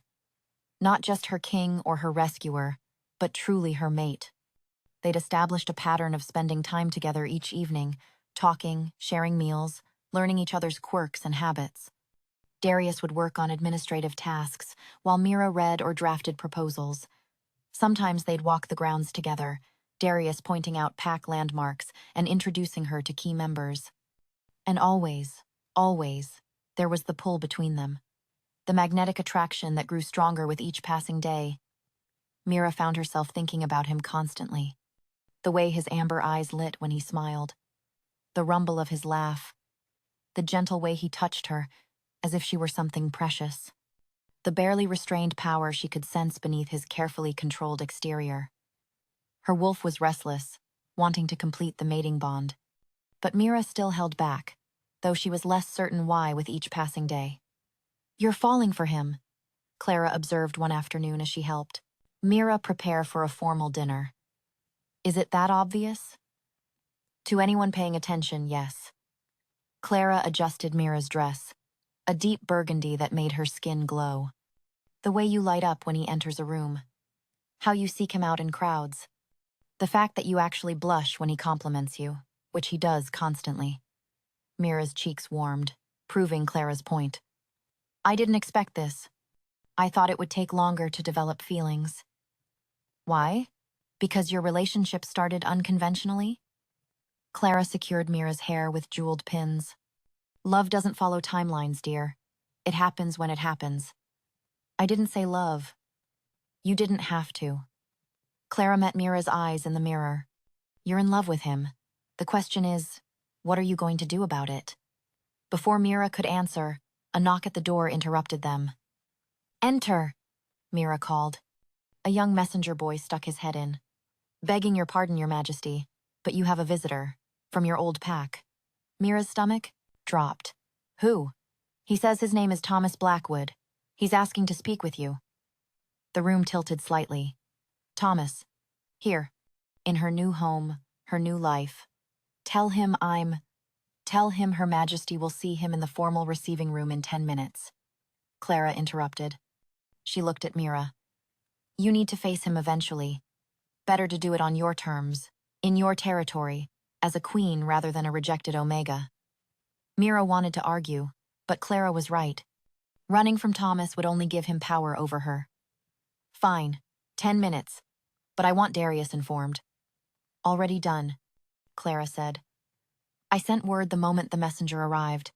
His Majesty is likely already waiting near the receiving room. Of course he was. Darius seemed to have an uncanny ability to know when Mira needed him. 10 minutes later, Mira walked into the formal receiving room, every inch the queen she was becoming. The room was designed to intimidate, high ceilings, expensive furnishings, and a throne-like chair, on a raised platform where the queen traditionally sat to receive visitors. Mira took her seat, spine straight, hands folded calmly in her lap. Thomas was escorted in moments later. He looked diminished, somehow. Still handsome, but the arrogance she remembered was gone, replaced by something that looked like desperation. "Mira," he said, moving forward quickly. "Thank gods. I wasn't sure you'd see me." "It's your majesty now," Clara said sharply from her position beside the throne. "You will address the queen properly." Thomas's face flushed. "Of course, your majesty. I apologize." "What do you want, Thomas?" Mira kept her voice level, giving nothing away. "I need to talk to you. In private." He glanced at Clara, and the guards positioned around the room. "Whatever you have to say, you can say in front of my staff." "Please, Mira, your majesty. This is important." Against her better judgment, Mira nodded to Clara, who withdrew with obvious reluctance, taking the guards with her. But she left the door open, remaining within earshot. As soon as they were relatively alone, Thomas rushed forward, dropping to his knees before the platform. "I made a mistake," he said urgently. "Rejecting you was the worst decision of my life. I've been miserable without you. I came to ask you to come home." Mira stared at him, wondering if she'd heard correctly. "Come home?" "Yes. We can fix this. I'll reclaim you, and we can complete our mating.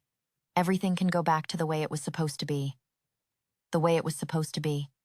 Mira's voice rose slightly. "You mean with me being your mate despite being barren? Despite being worthless?" "I shouldn't have said those things. I was upset, confused. My family was pressuring me, but I realize now that I don't care about heirs as much as I care about you." "You realize now." Mira stood, descending from the platform to stand before Thomas. "After I've become queen to the most powerful alpha in the territories, after I've proven my worth in ways you never imagined, now you realize I'm valuable? That's not fair." "Fair?" Mira laughed, the sound sharp and bitter. "You want to talk about fair? Was it fair to reject me in front of our entire pack? To call me defective and worthless? To humiliate me on what was supposed to be the happiest day of my life?" Thomas at least had the grace to look ashamed. "I know I hurt you, but I'm trying to make it right." "You can't make it right, Thomas. What's done is done." "Then at least consider coming back. Your parents miss you. Your sister wants to see you. The pack." "The pack made it very clear how they feel about barren females," Mira interrupted. "They whispered about me, pitied me, treated me like I was less than. Why would I ever want to go back to that?" "Because you belong with me." Thomas reached for her hand. "We were supposed to mate. We had plans. You can't throw all of that away because of one mistake." "One mistake?" Mira pulled her hand back. "Thomas, you didn't accidentally reject me. You made a choice. You decided your family's approval and the possibility of heirs mattered more than I did. That's not a mistake. That's a fundamental difference in values. I've changed." "No, you haven't. You've just realized what you lost." Mira took a step back. "I'm not coming back, Thomas. I'm not leaving Darius or this pack or the life I'm building here." "Darius?" Thomas practically spat the name. "You've only known him a few weeks. How can you possibly choose him over everything we had? Because in those few weeks, he's shown me more respect and genuine care than you did in 2 years." Mira's voice was steady, certain. "He values me exactly as I am. He doesn't see my inability to have children as a flaw. He sees me." "I see you." "No, you don't. You see someone you owned once and want back now that she's become valuable. That's not love, Thomas. That's possession." The door opened, and Darius entered. He must have been listening from the hall. His amber eyes assessed the situation instantly before landing on Thomas with unmistakable warning. "I believe my mate has made her position clear," Darius said, his voice carrying absolute authority. "It's time for you to leave." Thomas stood, his face red with anger and humiliation. "This isn't over. She's still a member of my pack. I have rights." "You rejected her," Darius interrupted coldly. "Publicly and formally. You severed any rights you had the moment you walked away from her. She's mine now, by her own choice. And if you ever come near her again uninvited, I'll consider it an act of aggression against my pack and respond accordingly." The threat was unmistakable. Thomas might be an alpha in his own pack, but he was nothing compared to the Alpha King. Mira. Thomas tried one last time. Please. Goodbye, Thomas. Mira moved to stand beside Darius, drawing strength from his solid presence. I wish you well, but my life is here now, with my mate in my pack. Thomas's shoulders slumped in defeat. He gave a stiff bow, more to Darius than to Mira, and left without another word. As soon as he was gone, Mira's knees went weak. Darius caught her immediately, pulling her against his chest. You were magnificent, he murmured into her hair. I was terrified. Terrified but strong. That's all that matters. Darius pulled back to look at her. Are you all right? I think so. Mira took a shaky breath. Is it terrible that part of me felt triumphant? Not terrible at all. You've come so far from the female he rejected. You have every right to feel proud of showing him what he lost. I don't want him back, Mira said, needing Darius to understand. Even if you weren't in the picture, I wouldn't go back to him. I'm not that desperate, broken female anymore. I know. Darius cupped her face. You're a queen now. My queen. And you're exactly where you belong. The conviction in his voice made Mira's throat tight with emotion. How do you always know what to say? Because I know you. Better than Thomas ever did, despite his 2 years. Darius's thumb stroked her cheek. I see all of you, Mira. The strength and the vulnerability. The confidence and the lingering doubts. The queen and the female who still sometimes feels like she's not enough. I see all of it, and I want all of it. Darius. Mira wasn't sure what she was asking for, but he seemed to understand anyway. He kissed her, deep and claiming. Nothing held back. Mira melted into it, her hands fisting in his shirt, pulling him closer. When they finally broke apart, both breathing hard, Darius rested his forehead against hers. Complete the bond with me, he said. I know you asked for time, and I've given it gladly. But Mira, we both know this is real. We both feel it. Stop making us wait for what we both want. Mira's heart pounded. I'm scared. Of what? Of being disappointed again. Of giving everything to someone who might decide I'm not enough after all. I will never decide that. Darius's voice was fierce. You are more than enough. You're everything. And I will spend every day for the rest of our lives proving it to you, if you'll let me. What if I can't make you happy? What if being queen is too much for me? Then we'll figure it out together. Mira, being my mate isn't about being perfect. It's about being partners. Equals. Standing together through whatever comes. Equals, Mira repeated. You really see us that way? I wouldn't have claimed you otherwise. Darius pulled back to look at her fully. You're not some weak female I rescued out of pity. You're a strong, capable wolf who's been building a meaningful life here. You've earned the pack's respect in 3 weeks. You've revolutionized how we handle pack member concerns. You've challenged me, stood up to hostile pack members, and faced your past with grace and strength. You're extraordinary, Mira. When are you going to believe that? Tears pricked her eyes. You really think all that? I know all that. And so does everyone else who's been paying attention. Darius took her hands. The only person who doesn't seem to recognize your worth is you. So let me say this clearly. I, Darius Stormclaw, Alpha King of the Northern Territories, am asking you, begging you, if necessary, to complete our mating bond. Not because I'm settling. Not because I pity you, but because you are the best thing that's ever happened to me, and I don't want to spend another day pretending we're not meant to be together. Mira's breath caught. The raw honesty in his words, the vulnerability he was showing, it was everything she'd been afraid to hope for. I'm falling in love with you, she admitted. Actually, I think I've already fallen. Completely and irrevocably. Darius's eyes flashed with triumph and joy. Thank the gods. Because I've been in love with you since the moment you argued with me in that forest, covered in dirt and tears but still too stubborn to back down. That's when... you knew? That's when I knew. He pulled her close again. So what do you say, my stubborn, magnificent queen? Will you finally let yourself have this? Have us? Mira thought about everything she'd been through. The rejection, the humiliation, the journey to this new life. the way Darius had stood beside her every step, patient and unwavering. She thought about Thomas's visit and how completely indifferent she'd felt to his pleas, because Thomas was her past, but Darius was her future. Yes, she whispered. Yes to all of it. To completing the bond, to being your mate fully, to loving you without holding back. Darius lifted her into his arms, spinning her around as laughter escaped them both. Tonight, he said when he set her down. We complete the bond tonight. Tonight, Mira agreed, her heart full to bursting. She was done being afraid, done holding herself back, done waiting for permission to claim the happiness that had been offered to her. Darius had given her a choice, and she was finally brave enough to choose him. Chapter 10. The mating ceremony was private, witnessed only by Clara and Darius's closest advisors. Unlike the public disaster of Mira's first attempted mating, this was intimate and sacred.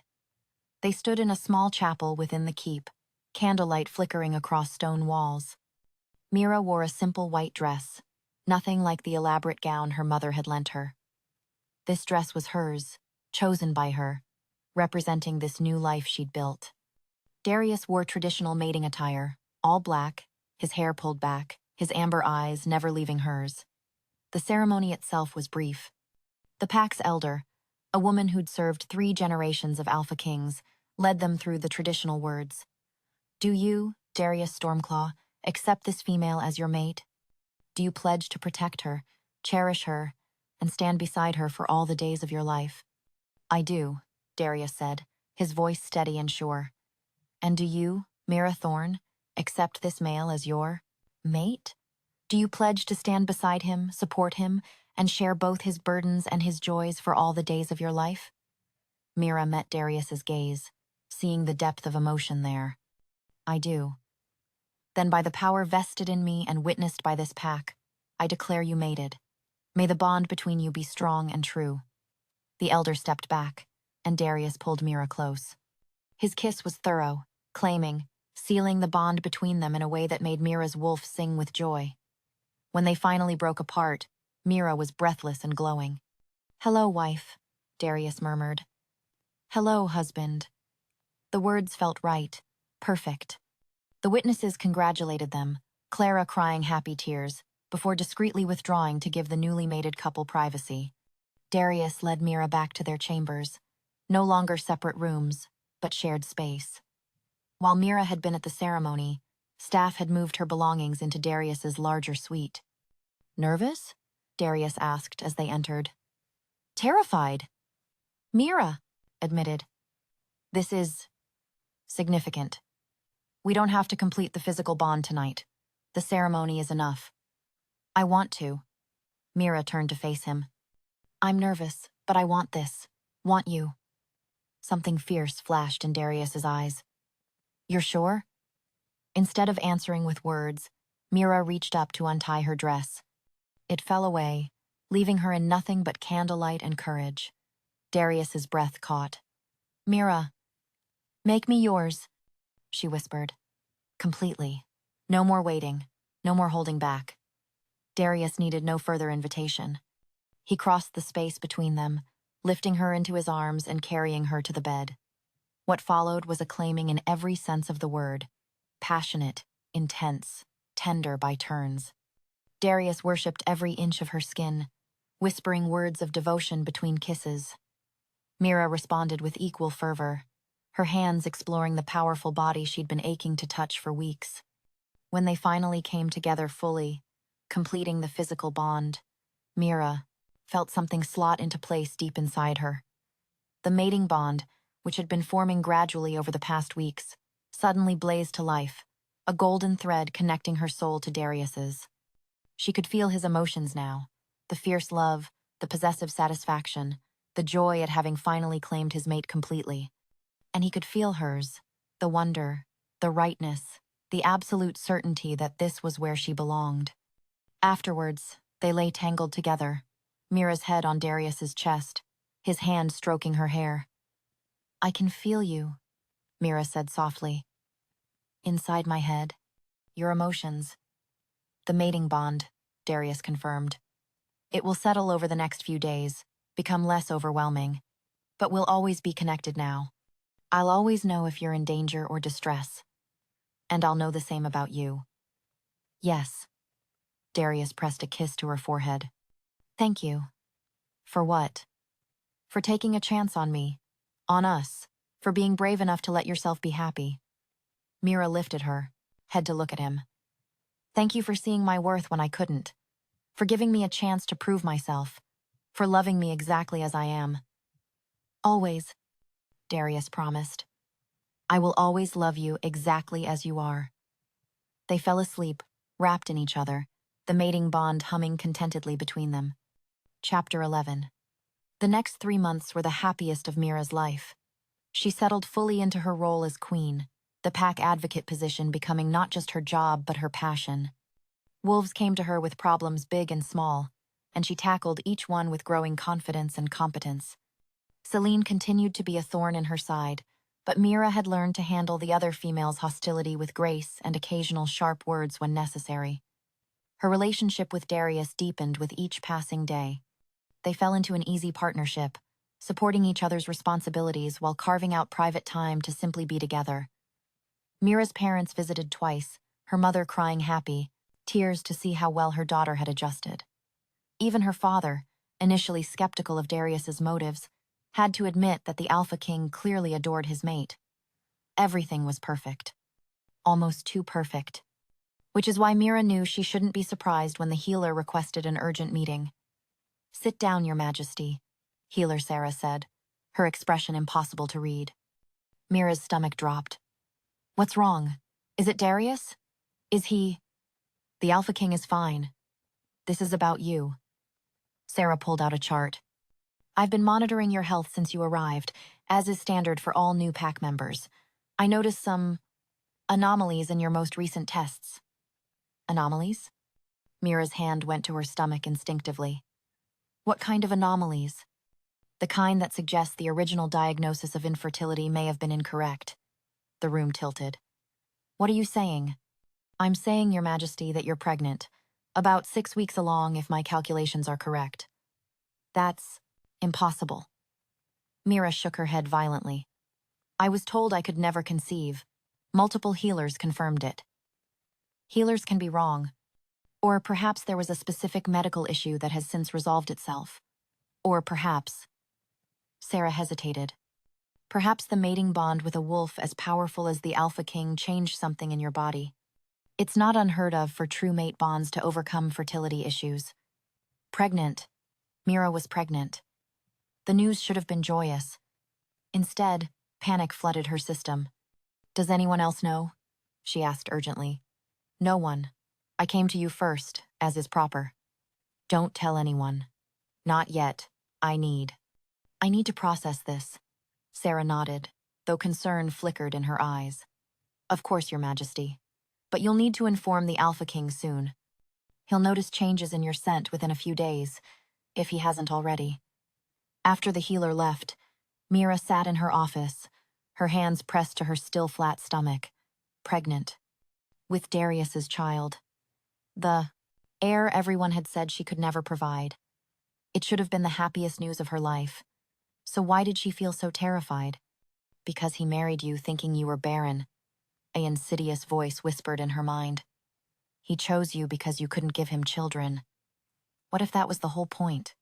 What if he wanted a mate who wouldn't burden him with heirs? The thought spiraled, irrational and overwhelming. Darius had said repeatedly that her inability to conceive didn't matter, that he had plenty of potential heirs in the pack, that he loved her for who she was, not for what her body could do. But what if he'd been lying? Or worse, what if he'd believed it at the time but would come to resent her now that circumstances had changed? What if this pregnancy ruined everything?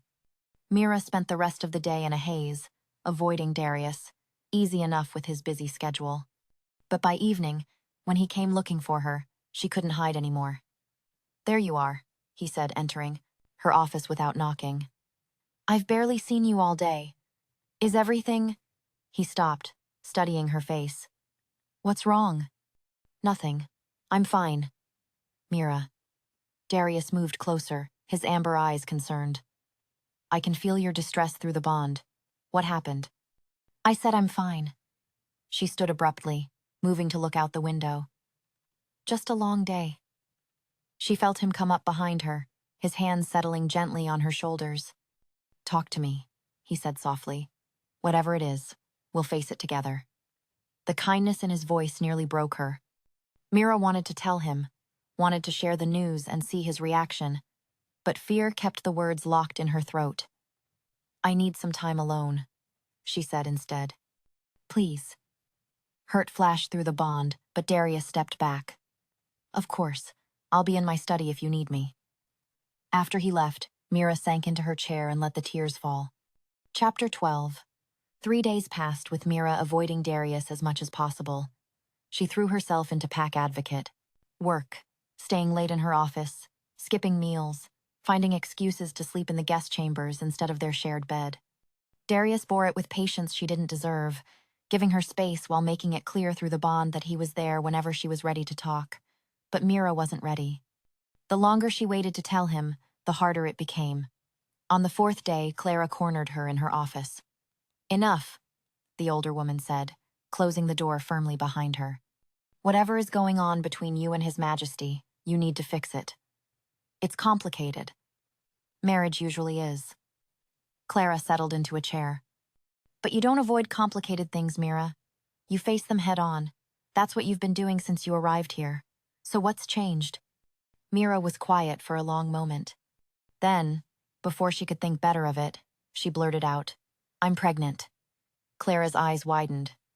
Oh my. That's wonderful news? Is it? Mira's voice broke. Is it really? Why wouldn't? Dare it be? Because Darius chose me thinking I was barren. He married me despite my inability to have children. What if the whole reason he wanted me was because I couldn't give him heirs? What if this changes everything? Clara stared at her for a long moment. Then, to Mira's shock, she laughed. What's so funny? Mira demanded. You. Him. This entire situation. Clara wiped her eyes. My dear girl, you've worked yourself into a panic over absolutely nothing. Nothing? Clara, this is enormous. Yes, it is. But not in the way you think. Clara leaned forward. Let me tell you something about your mate. I've known Darius since he was a young alpha, barely old enough to shave. I watched him grow into the male he is today. And in all those years, do you know what I've never seen from him? What? A genuine smile. Oh, he smiled plenty, at formal events, at pack gatherings, when politics required it.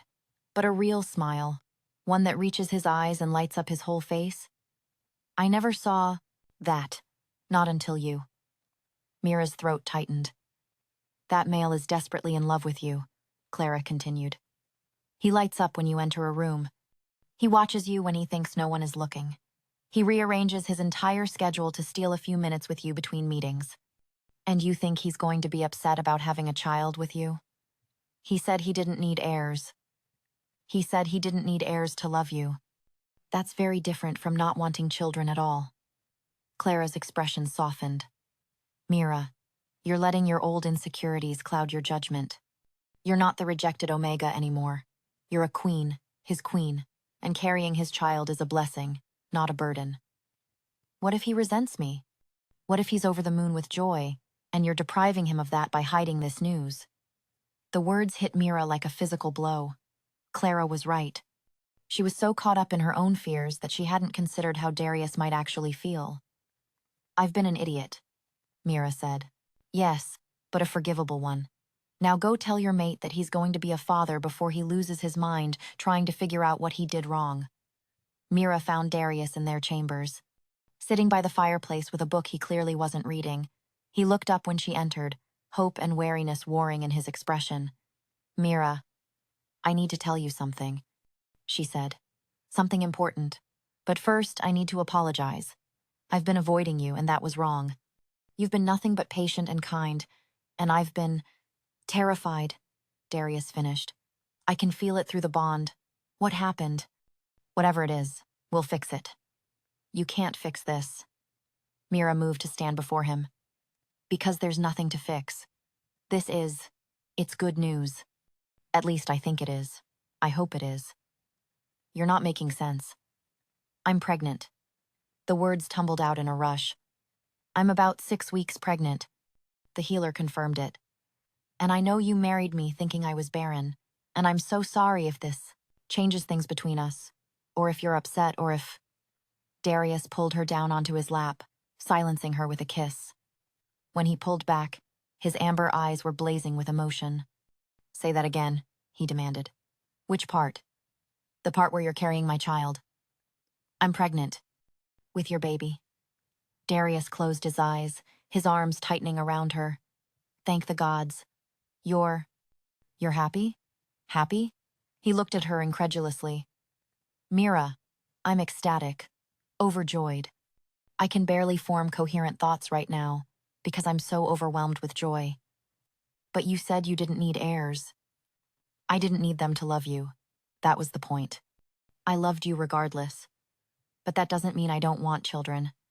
That doesn't mean the idea of you carrying our child doesn't fill me with more happiness than I thought possible. Tears pricked Mira's eyes. Really? Really? Darius cupped her face. Why would you think otherwise? Why have you been avoiding me for days instead of sharing this? News? Because I was scared. Because I thought maybe the reason you chose me was because I couldn't have children, and if I could, it would change everything. Oh, my love. Darius pulled her close, resting his forehead against hers. The reason I chose you is because you're you. Strong, brave, kind, stubborn, beautiful. Having children was never a factor in that choice. But having a child with you? Creating a life from the love we share? That's the greatest gift I could imagine. I'm sorry I didn't tell you sooner. I'm sorry I didn't realize you were carrying such fear. Darius's hand moved to rest, gently on her stomach. But we're past that now. We're going to have a baby, Mira. You and me. A tiny wolf who will have your courage, and hopefully my patience. Mira laughed through her tears. Or my stubbornness and your intensity. That child will be impossible. Impossible and perfect, just like their mother. They sat together by the fire, Darius's hand never leaving her stomach, talking about the future they would build together. Names they liked, nursery decorations, whether the child would be a boy or girl. I don't care which, Darius said, as long as they're healthy and have your eyes. What if they have your eyes? These terrifying amber ones that see everything? Then they'll be formidable. Also perfect. Later, as they lay in bed together, Mira felt the last of her fears finally dissipate. I love you, she said. I don't think I say that enough. You show it every day. Darius pressed a kiss to her temple. But I'll never tire of hearing it. I love you, Mira repeated. Thank you for choosing me, for seeing my worth when I couldn't. For giving me a chance at happiness I never thought I'd have. Thank you for being brave enough to take that chance. Darius pulled her closer. And for giving me something I didn't even know I wanted. A family, a home, you. Through the mating bond, Mira felt his joy, his love, his absolute certainty that they were, exactly where they belonged. Together. Epilogue. 1 year later, Mira stood on the balcony overlooking the pack grounds, a small bundle cradled in her arms. Her daughter, their daughter, slept peacefully, her tiny fist curled against her mother's chest. She had Darius's amber eyes and Mira's dark hair, and she was absolutely perfect. There you are. Darius emerged onto the balcony, wrapping his arms around his mate and child. I've been looking everywhere for you. Just getting some air. The celebration is wonderful, but a bit overwhelming. Below them, the pack was gathered for the official naming ceremony of the heir. Not just an heir to the throne. Darius had made it clear their daughter would rule in her own right, not simply as a prince or princess, but the heir to a new way of thinking about strength and worth. Are you ready? Darius asked, pressing a kiss to Mira's hair. As ready as I'll ever be. Mira looked down at her sleeping daughter. Do you think she'll understand, when she's older, the story of how we came together? I think she'll be proud to know her mother was strong enough to choose happiness, despite every reason to be afraid. And that her father was smart enough to recognize a treasure when he found one. Even if that treasure was weeping in a torn wedding dress in the middle of the forest? Especially then, Darius smiled. That's when I knew you were special. When you argued with me despite having every reason to be grateful and compliant. You challenged me from the beginning, and I'll continue challenging you for the rest of our lives. I'm counting on it. They descended to the great hall together, where the pack waited. The crowd parted as they approached, wolves of all ranks bowing respectfully to their alpha king and queen. Mira took her place beside Darius at the front of the hall, no longer nervous about public speaking or afraid of judgment. She'd proven herself 100 times over in the past year.